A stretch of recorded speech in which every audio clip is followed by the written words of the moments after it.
Ok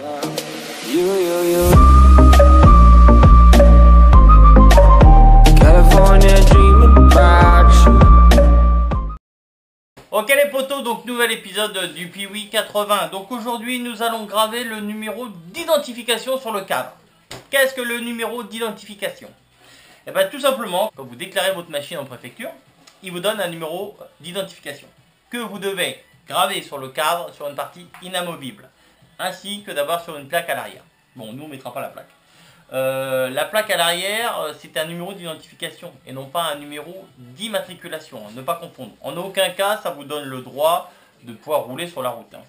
Donc voilà. Par contre, c'est vrai que je conseille à tous les gens qui ont des machines non homologuées de faire la déclaration en préfecture.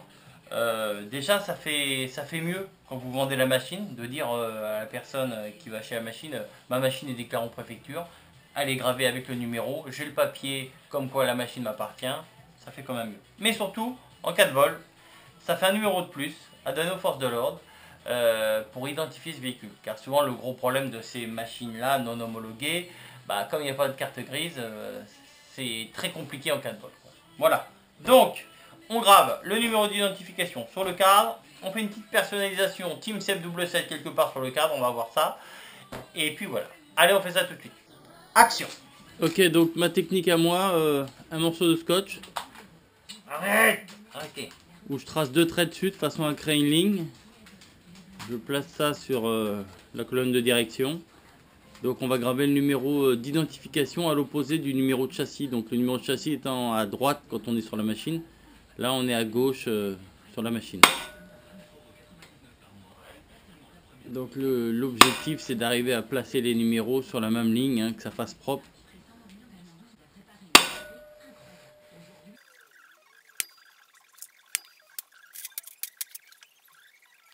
Donc voilà, gravage du cadre sur la colonne de direction.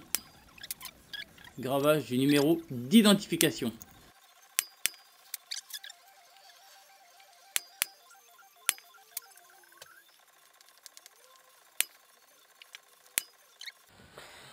Donc après j'enlève le scotch et c'est le tour de magie. Là je vais gratouiller la peinture qu'il y a dedans et puis voilà. Donc là après la petite personnalisation, pareil, un morceau de scotch avec deux traits. J'ai fait deux traits dessus de façon à créer une ligne comme un cahier. Et puis je vais mettre mes lettres et mes chiffres entre les deux lignes quoi. De façon à être à la fin sur la même ligne, que ça soit propre quoi. Donc un peu comme un tatouage quoi, on place le morceau avant pour voir si l'emplacement correspond. Ben voilà, c'est pareil. On place la ligne, on voit par rapport à la forme du cadre, l'arrondi du cadre. Donc là on frappera un peu moins fort étant donné que les tubes sur le côté sont beaucoup moins épais que le tube de la colonne de direction. Voilà, et c'est parti. Mode personnalisation, je pourrais dire. Oh, c'est gentil, t'écris Tom. Voilà, il faut être régulier dans la force de frappe, de façon à pas trop déformer le tube.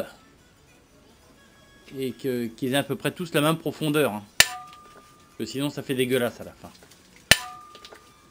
Donc le plus compliqué c'est de tous bien les aligner, de laisser le même espace entre chaque chiffre, chaque lettre.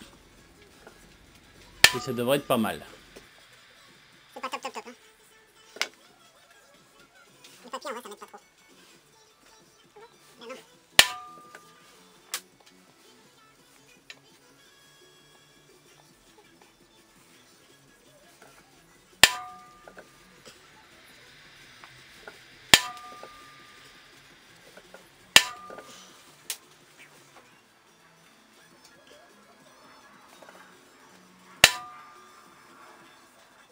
Il a l'inverse.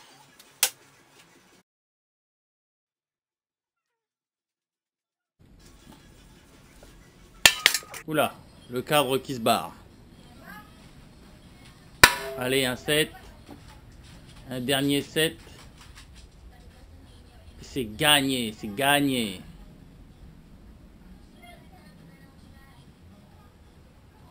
Allez, réglage du dernier set. Go!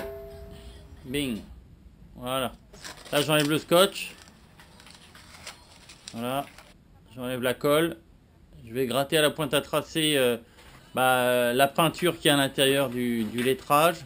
Peinture, scotch qui est enfoncé là-dedans. De façon à ce que ça soit bien régulier, que le métal soit bien creusé partout pareil. Si jamais je vois qu'il y a une lettre qui est un petit peu moins profonde, je peux lui remettre un petit coup avec le jeu de frappe directement, quoi.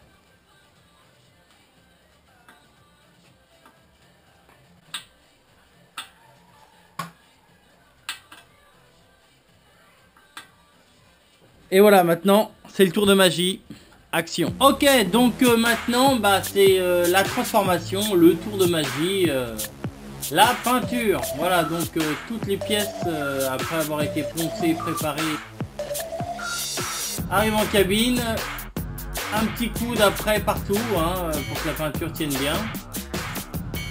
Voilà, toutes les pièces sont recouvertes d'après.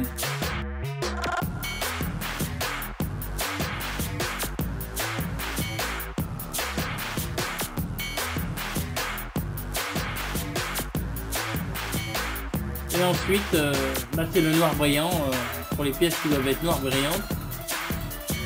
Et pour les pièces qui doivent rester grises, elles resteront grises. Donc voilà, donc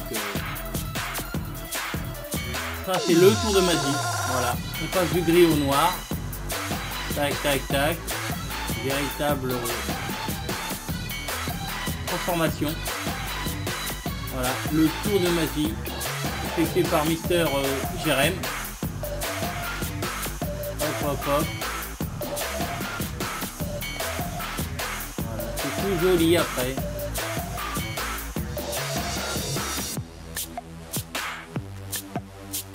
Et après, on passe à une belle couche de vernis, de façon à ce que la peinture tienne bien et que ça brille un maximum.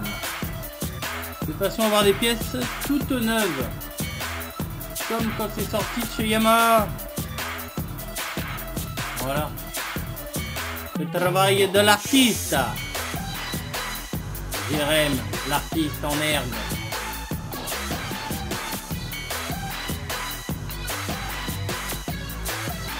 Impeccable, tout bien tout ça. Ça va être joli.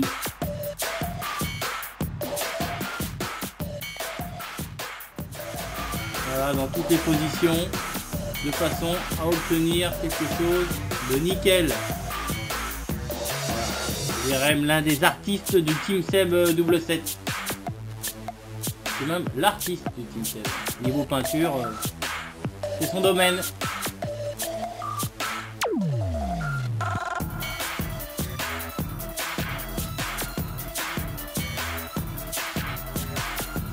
Impeccable, tout bien.